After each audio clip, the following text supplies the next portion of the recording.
Good afternoon, everyone, and welcome back. This is Daily Trading Analysis with the market recap for today, December the 7th. Nasdaq and overall market tried their best to hold these critical levels. As you can see, this is the daily chart on the Nasdaq. We are trying hard to hold this blue dot line that is last week low this week. So last week low at 11,465. Nasdaq is trying to hold that level because right below there's a huge empty space until 10,800, and this could cause a lot of pain in the markets. So we are doing our best to hold these levels. Let's look at the 30-minute chart. As you can see, equilibrium, balance.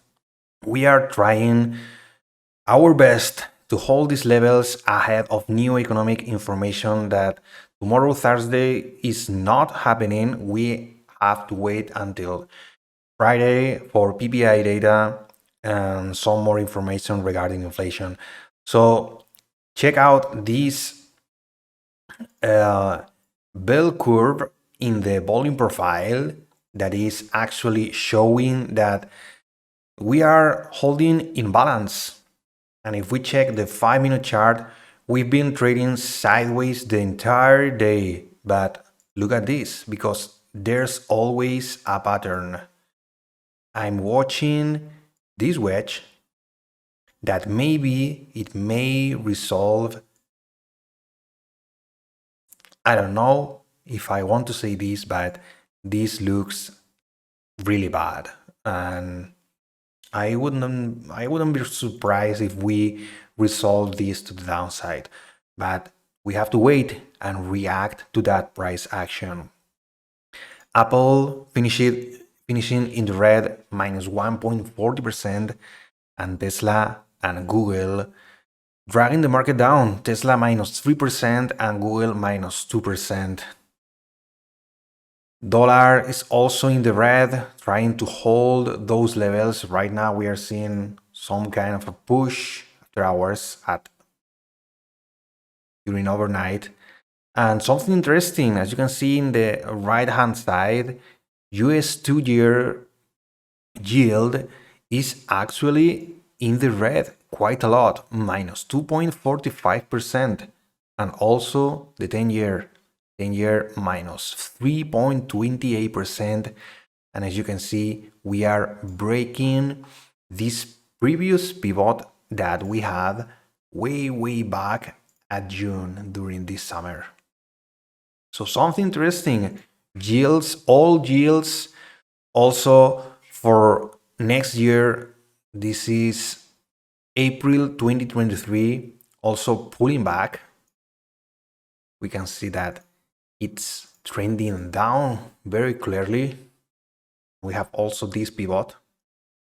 So yields, this is April 2023 at 4.8%, at 4.8% also September 2023, and we have a cut in interest rates at December 2023 to finish the year 4.5%.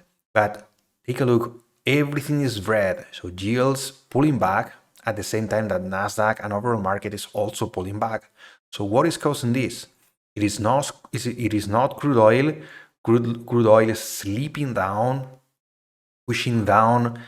I think we can see 70.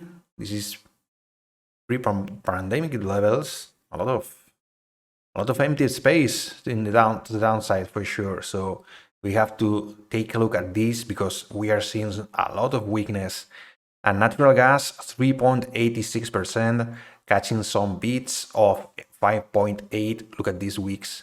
We are finding buyers down here. So as I was saying, what is causing this? Why yields are pulling back and overall market is not pushing up? Are we fighting inflation? What is causing this?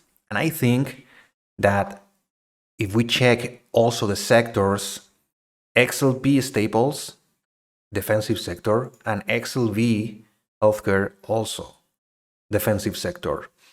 And also metals. Copper is, after this breakout, beautiful breakout, we pull back, we retest this wedge, this descending resistance, and we are now again testing this support, this resistance, sorry.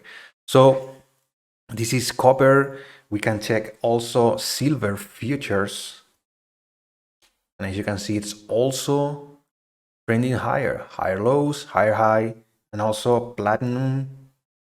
Check this, it's also looking quite good, pulling back from the highs on double top, but still looking decent, relative strength. So metals and defensive sectors are showing that market is in defensive stance, and I think there's a lot of fear of recession. We are not worried about inflation anymore. We have a clear standing from the Fed and a clear path of interest rates and endpoints, final endpoints for rates for next year. And I think investors and traders are mainly focusing on recession. How sick is US economy? We don't yet know, but I think there's a lot of concerns and fear around the markets, and this is causing all these big tech giants to pull back to try to find some fair value. That's my opinion. And unless we see some positive news regarding economy, and at the same time that may push the sentiment up for inflation, that's quite tricky, because usually bad news is good news. So what kind of news do we have to wait and we have to see for those recession fears to go away? That's a complex and interesting questions that we have to wait to be answered. And that's my reasoning. My reasoning, be careful tomorrow, because this is a giant wedge. This is a symmetrical triangle.